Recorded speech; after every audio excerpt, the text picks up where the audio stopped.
स्वागत है आप सभी का हमारी विरासत में। आज के वीडियो में हम लोग किसान आंदोलन पर चर्चा करने वाले हैं।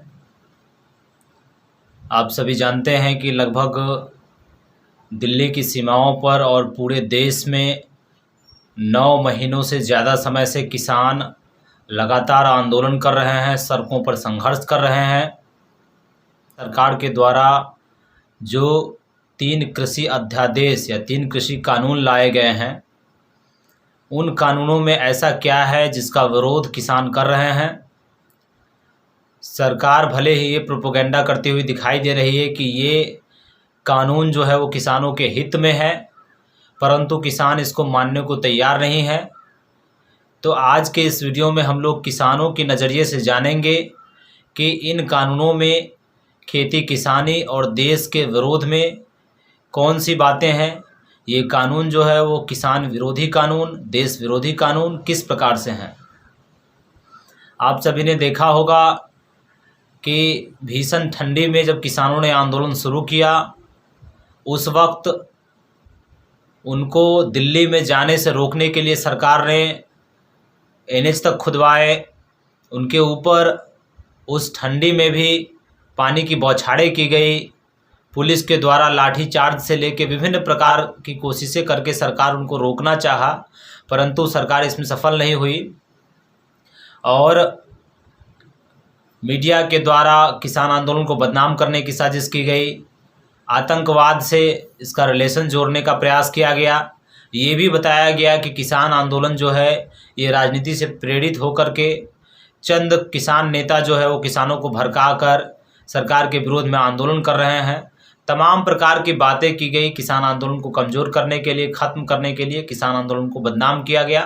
परंतु इन तमाम कोशिशों के बावजूद भी सरकार किसान आंदोलन को ख़त्म नहीं कर पाई और निरंतर किसान आंदोलन जो है वो प्रगति के पथ पर है। निरंतर किसान आंदोलन चल रहा है। अभी हाल फिलहाल में आप लोगों ने देखा होगा कि 5 सितंबर को उत्तर प्रदेश के मुजफ्फरनगर में किसानों ने बहुत बड़ी रैली की, जिसमें लगभग 15 से 20 लाख किसान उस रैली में जुटे हुए थे। तो आज के इस वीडियो में हम लोग जानने वाले हैं किसान जो है वो ये तीनों जो कृषि अध्यादेश है और उसका विरोध क्यों कर रहे हैं। इन तीनों अध्यादेश में किसानों के विरोध में ऐसी कौन सी बातें हैं। सरकार ये अध्यादेश उस वक्त में लेके आई जब देश लॉकडाउन के दंश से पीड़ित था। कोरोना महामारी जैसे वैश्विक महामारी से देश ग्रसित है, पीड़ित है, और जिस वक्त में संसद बंद है उस वक्त में सरकार ये अध्यादेश लेकर के आती है। और जो 3 कृषि अध्यादेश सरकार लेकर आई उसमें पहला है farmers produce trade and commerce promotion and facilitation ordinance. इसके तहत केंद्र सरकार एक देश एक कृषि मार्केट बनाने की बात कह रही है। इस अध्यादेश के माध्यम से कोई भी सुपरमार्केट, कंपनी या व्यक्ति जिसके पास पैन कार्ड होगा वो किसी भी किसान का माल किसी भी जगह खरीद सकते हैं तथा इस पर किसी भी तरह का टैक्स नहीं लगेगा। कृषि उत्पादों की बिक्री एपीएमसी यार्ड में होने की शर्त सरकार ने हटा ली है। जो सरकारी मंडी सिस्टम था, जो एपीएमसी यार्ड था, वहाँ होने की शर्त सरकार ने हटा ली। इस प्रकार धीरे धीरे एपीएमसी मार्केट व्यवस्था खत्म हो जाएगी और किसान पूरी तरह प्राइवेट मंडियों या कंपनियों के हाथों अपने उत्पाद को बेचने के लिए मजबूर हो जाएंगे। फिर ये कंपनियां किसानों का शोषण करेंगी। सरकार ने इस बात की कोई गारंटी नहीं दी है कि व्यक्ति, कंपनी या सुपर मार्केट के द्वारा किसानों के उत्पाद की खरीद एमएसपी मिनिमम सपोर्ट प्राइस, न्यूनतम समर्थन मूल्य पर ही होगी। इस अध्यादेश के तहत सरकार किसानों के उत्पाद को एमएसपी पर खरीद की अपनी जिम्मेदारी व जवाबदेही से बचना चाहती है। इसमें महत्वपूर्ण बात यह है कि किसान व कंपनी के बीच विवाद होने पर इस अध्यादेश के तहत किसान कोर्ट में नहीं जा सकते हैं। उनको एसडीएम या डीएम के पास जाना होगा। एसडीएम या डीएम के द्वारा इस मामले की सुनवाई की जाएगी। दूसरा जो कानून है, दूसरा जो अध्यादेश है, इस अध्यादेश में जो इसेंशियल कमोडिटी एक्ट 1955 है उसको बदलाव करने का अध्यादेश है। सेकेंड नंबर का इस एक्ट के तहत व्यापारियों द्वारा कृषि उत्पादों के एक लिमिट से अधिक भंडारण पर रोक लगाई गई थी, परंतु अब नए अध्यादेश के तहत आलू, प्याज, दलहन, तिलहन व तेल के भंडारण पर लगी रोक को हटा लिया गया है। इससे बड़ी बड़ी कंपनियां और सुपरमार्केट अपने बड़े बड़े गोदामों में कृषि उत्पादों का भंडारण करेंगे तथा बाद में ऊंचे दामों पर जनता को बेचेंगे। अभी हाल फिलहाल में आपने देखा कि किसानों को टमाटर का मूल्य 1-2 रुपये मिल रहा था और आम जनता उसको 40 से 50 रुपये खरीद रही है। तो इसको लेकर के बड़ी संख्या में किसानों ने टमाटर को आकर के उन्होंने सड़कों पर फेंका। तो ये जो सिस्टम है ये वही करेगा जो इस कमोडिटी एक्ट में बदलाव किया गया है। इससे भंडारण और काला बाजारी जो है और बड़ी मात्रा पर जमाखोरी और काला बाजारी जो है बढ़ेगी। हमारे देश में 85% छोटे व मध्यम दर्जे के किसान हैं जो लंबे समय तक भंडारण की व्यवस्था नहीं कर सकते। तीसरा जो अध्यादेश है the farmers agreement on price assurance and farm services ordinance.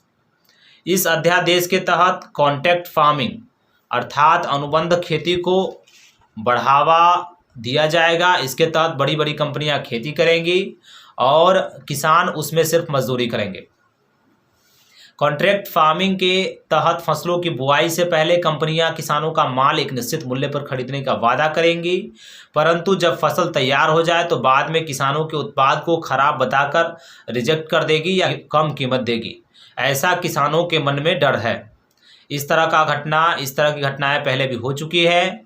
Gujarat में कॉन्ट्रैक्ट फार्मिंग के तहत पेप्सिको कंपनी ने किसानों पर कई करोड़ का मुकदमा किया था, जिसे बाद में किसान संगठनों के विरोध के चलते कंपनी को वापस लेना पड़ा था। कंपनी ने वापस ले लिया था। तो इस प्रकार ये तीनों अध्यादेश किस प्रकार से किसान विरोधी है, देश विरोधी है, ये हम लोगों ने किसानों के नज़रिए से समझा।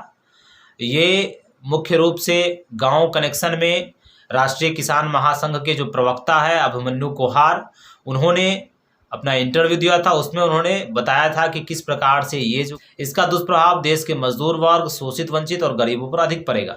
वास्तव में अगर सरकार किसानों का हित चाहती तो स्वामीनाथन आयोग की सिफारिशों को पूर्ण रूप से लागू करती। किसानों की जो शुरू से मांग रही है C2 प्लस 50% उनको MSP उसके आधार पर दिया जाता, किसानों को जो है वो MSP की गारंटी दी जाती, तब माना जाता कि सरकार किसानों को जो है किसानों के हित की बात कर रही, किसानों का हित चाहती है। दूसरा जो मंडी सिस्टम उसको और मजबूत बनाने की ज़रूरत थी। इसमें देश के 6 से 7% किसान ही लाभान्वित हो रहे थे। तो देश के जो छोटे और लघु किसान हैं उन तक ये मंडी सिस्टम का फ़ायदा कैसे पहुँचे, वो भी कैसे इससे लाभान्वित हो, इसकी व्यवस्था सरकार को करनी चाहिए थी। तब माना जाता कि सरकार वास्तव में किसानों का हित चाहती है।